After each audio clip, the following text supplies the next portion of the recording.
What's going on, guys? It's Shotowtf back to the video, and today I'm going to be going through the full explanation and tutorial of piece control in Fortnite. But before the video starts, make sure to drop a like and subscribe, and let's get into it.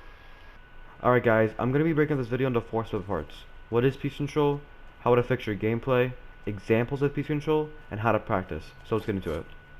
What is piece control? So piece control is essentially placing your own building pieces before your opponent can. Placing that extra wall, that extra cone, and it's using that knowledge to your advantage. You can use that knowledge by predicting where your players are going to go and have them in a box before they can even do anything about it, right? So players like Unknown, Reet, and Benji, they use this to their advantage a lot. So that's a little background knowledge of what piece control is. Okay, so how does piece control affect your gameplay? This affects your gameplay tremendously because if you can learn really good piece control, you can outplay your opponents a ton, right? But it's also vice versa. If you don't learn piece control, you end up dead before you know it because you just got outplayed. So let's get into how you can learn piece control and examples of it. Okay, examples of piece control. You can utilize piece control a ton just by simply taking your opponent's wall, placing a cone in his box, and getting the free kill. But I'm going through a few moves that I learned that helped me tremendously, okay? So let's say you take your opponent's wall. You can assume they're going to go either to the left or the right side, or even back, because they're not going to take a 50-50 when you just took their wall. So let's say they go to the right. You can place a wall, edit, and place two cones on walls like this. They're in a whole new 1x1 just because you predicted where they're going to go, and with piece control. So another move is, let's say they're in a 1x1, but you're above them in the scenario, okay? And you can predict where they're going to go. You can place a cone on the floor, double edit, cone, and two walls like this.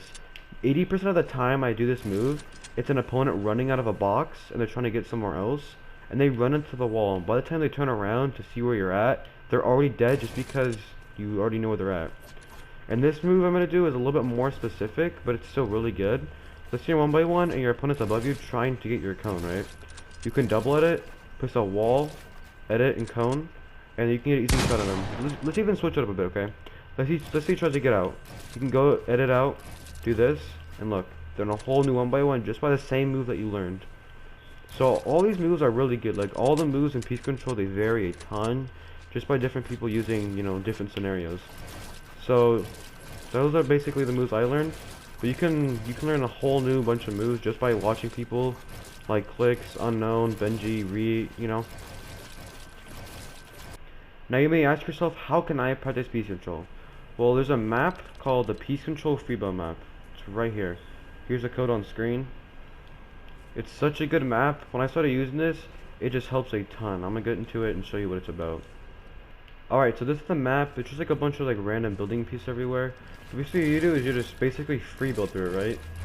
You just, place random structures everywhere and just better piece control just by free building, right? I use this to warm up, and it's way better for consistency with piece controls because you're doing a bunch of random stuff anyways, right? So you're gonna be better just the most random things, and then you're gonna get better piece control just because it's a habit of placing the structures everywhere because this is what map is for, right? Another way to practice is just better knowledge of just where to place pieces and when to place them, right? So yeah. Alright guys, that pretty much sums up the tutorial. Let me know what you guys thought in the comment section, and if I should do more of these type videos, and also let me know what I can work on if you do to see more. Well, thanks for watching, and make sure to like and subscribe.